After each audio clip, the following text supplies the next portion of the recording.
Medical വിദ്യാർത്ഥികൾ ആത്മഹത്യ ചെയ്യുന്നതും അതുപോലെ തന്നെ മെഡിക്കൽ പ്രവേശനം കിട്ടാൻ പഠിക്കുന്ന ആളുകൾ മരിക്കുന്നതുമൊക്കെ തുടർക്കഥയാകുന്നു നമ്മുടെ രാജ്യത്ത്. അപ്പോഴിതാ കോട്ടയം മെഡിക്കൽ കോളേജിൽ നിന്ന് ഒരു PG സ്റ്റുഡൻറ്റിൻ്റെ ആത്മകഥം പുറത്തു വരികയാണ്. അയാൾ ആത്മഹത്യ ചെയ്യില്ല, അത് കോളേജ് പ്രിൻസിപ്പലിനും രക്ഷിതാക്കൾക്കും ഞാൻ വാക്ക് കൊടുത്തിട്ടുണ്ട്, ഒരിക്കലും കടുങ്കൈയൊന്നും ചെയ്യില്ല. പക്ഷേ ഈ തൻ്റെ ആത്മാഭിമാനത്തെ കളങ്കപ്പെടുത്തുന്ന ഒരു HOD, ഒരു സ്ത്രീ അവിടെ ഇരുന്ന് തൻ്റെ അഭിമാനത്തെ ബാധിക്കുന്ന തരത്തിൽ പെരുമാറുന്നതിനെതിരെ പോരാട്ടം നടത്തും എന്ന് തന്നെയാണ് ആ വിദ്യാർത്ഥി പറയുന്നത്. അയാളുടെ പേര് വിനീത് കുമാർ എന്നാണ്, ഡോക്ടറുടെ പേര്. മുമ്പ് ഒരു കണക്ക് വന്നിരുന്നു, എല്ലാ പ്രേക്ഷകർക്ക് ഓർമ്മയുണ്ടാകും. അതായത് ഉന്നത വിദ്യാഭ്യാസ രംഗത്ത് പ്രത്യേകിച്ച് മെഡിക്കൽ മേഖലയിൽ ചില പ്രത്യേക വിഷയങ്ങൾ പഠിക്കാൻ ആളുകളെ കിട്ടുന്നില്ല എന്ന്. അതിൽ ഒന്നാം സ്ഥാനത്തുള്ളതാണ് ഫോറൻസിക് മെഡിസിൻ. PG ഒക്കെ പഠിക്കാൻ വളരെ കുറച്ച് വിദ്യാർത്ഥികളാണ്, വളരെ കുറച്ച് ഡോക്ടർമാരാണ് താല്പര്യം പ്രകടിപ്പിക്കുന്നത്. അത് അത്രമാത്രം ഇഷ്ടമുണ്ടെങ്കിൽ മാത്രമേ അതിനകത്ത് സ്റ്റിക്ക് ഓൺ ചെയ്യാൻ പറ്റുകയുള്ളൂ. B. ഉമാദത്തൻ സാറിനെയൊക്കെ കേട്ടിട്ടുണ്ടാകുമല്ലോ.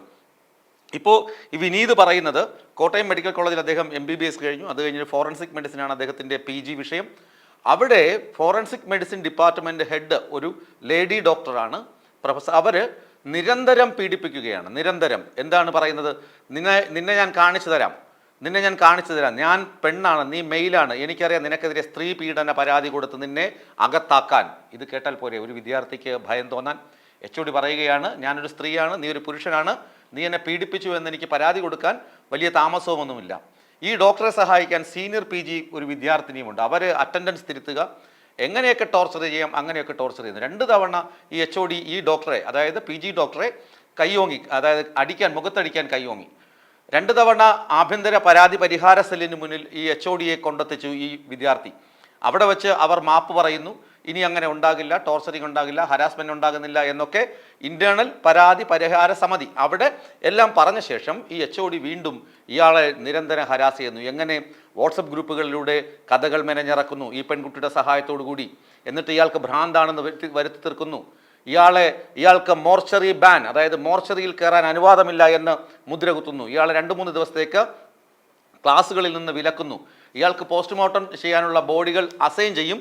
പക്ഷേ അവിടെ എത്തുമ്പോഴേക്കും വേറെ ഏതെങ്കിലും കുട്ടിയാകും അത് ചെയ്യുന്നത്.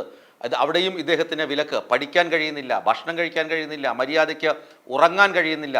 വിനീത് എഴുതുകയാണ്, നമുക്കറിയാം MBBS ഒക്കെ എങ്ങനെയാണ് കിട്ടുന്നതെന്ന്. ആദ്യം ഞാൻ സൂചിപ്പിച്ചല്ലോ, MBBS പഠിക്കുന്ന ആളുകളും അതുപോലെ തന്നെ ഡോക്ടർ ആകാൻ മോഹിച്ച് എൻട്രൻസിനൊക്കെ കോച്ചിങ്ങിനൊക്കെ പോകുന്ന കുട്ടികളുമൊക്കെ പതിവായി മരിക്കുന്ന വാർത്ത നമ്മുടെ രാജ്യത്ത് എങ്ങനെ നിന്നും കേൾക്കുന്നുണ്ട്. അവിടെയാണ് പഠിച്ച് എൻട്രൻസ് ഒക്കെ എഴുതി പഠിച്ച് MBBS ഒക്കെ കഴിഞ്ഞ് PGക്ക് ചേരുന്നത്. PGയും എൻട്രൻസിലൂടെയൊക്കെയാണ് കിട്ടുന്നത്. അങ്ങനെ ഒരു ഫോറൻസിക് മെഡിസിൻ താല്പര്യപ്പെട്ടെടുത്ത് അവിടെ പഠിക്കാൻ ചെല്ലുമ്പോൾ കേരളത്തിൽ, മറ്റ് സംസ്ഥാനങ്ങളിലല്ല, മറ്റ് ജില്ലകളിൽ, മറ്റ് സ്റ്റേറ്റുകളിലല്ല, കേരളത്തിൽ ഒരു വിദ്യാർത്ഥി പഠിക്കുമ്പോൾ, അതും കോട്ടയം മെഡിക്കൽ കോളേജിൽ പഠിക്കുമ്പോൾ അവിടെയുള്ള HOD ഇങ്ങനെ ഹരാസ് ചെയ്യണമോ? ഇങ്ങനെ ഹരാസ് ചെയ്യാൻ പാടുണ്ടോ? ആ പുരുഷന്മാർക്കും ആത്മാഭിമാനമില്ലേ? സ്ത്രീകൾക്ക് മാത്രമേ ഇതൊക്കെ ഉള്ളൂ എന്നാണ് വിനീത് അദ്ദേഹത്തിൻ്റെ ഫേസ്ബുക്ക് പോസ്റ്റിൽ സൂചിപ്പിക്കുന്നത്. ഇതിനകം തന്നെ സോഷ്യൽ മീഡിയയിൽ ഈ വാർത്തകൾ പരന്നു, ചില പ്രമുഖ ദിനപത്രങ്ങളിലും വാർത്തകൾ ക്യാരി ചെയ്തു. വിനീത് എന്നിട്ട് ചെയ്തത്, ആഭ്യന്തര പരാതി പരിഹാര സെല്ല് പലതവണ വിലക്കിയിട്ടും ഈ HOD കേൾക്കുന്നില്ല. HODയുടെ പീഡനം സഹിക്കവയ്യാതെ ഡിപ്പാർട്ട്മെൻറ്റിലെ ഒരു അധ്യാപകൻ ഇടുക്കി മെഡിക്കൽ കോളേജിലേക്ക് സ്ഥലം മാറ്റം വാങ്ങിപ്പോയി. ആലോചിച്ച് നോക്കുക HODയുടെ ധാർഷ്ട്യം എത്രത്തോളം ഉണ്ടാകുമെന്ന്.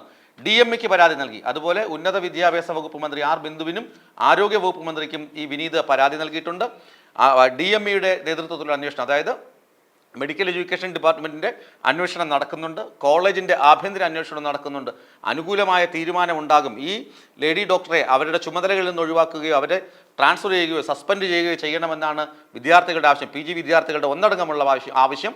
അവർക്ക് വേണ്ടിയാണ് വിനീത് ഈ ശബ്ദമുയർത്തുന്നത് എന്നതും ശ്രദ്ധേയമാണ്. ഏതായാലും വിനീത് കുമാറിന് നീതി ലഭിക്കട്ടെ, ഇഷ്ടപ്പെട്ട വിഷയം നന്നായി പഠിക്കാൻ ആ ക്യാമ്പസിൽ അവസരമൊരുങ്ങട്ടെ എന്ന് ആശംസിക്കുന്നു.